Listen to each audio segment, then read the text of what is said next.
Nandyan na po ang aking kapatid. Yan si Pacifico. Yan na sila. Ito kayo na nakuha. Tingnan yung mga ibon, no? See? Yung mga ibon po, oo, nagsisilapitan. There are lots of birds. Ito yung bangka niya, Pip. Palayaw niya, Pacifico, ang kanyang tunay na name. Oh, yeah.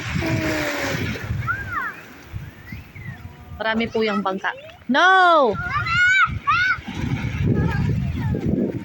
Yan.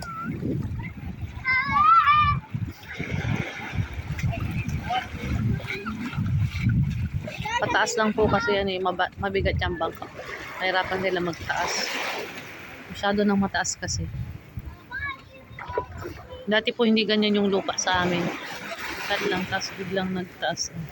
Kaya nahirapan sila magtaas. Thanks for watching.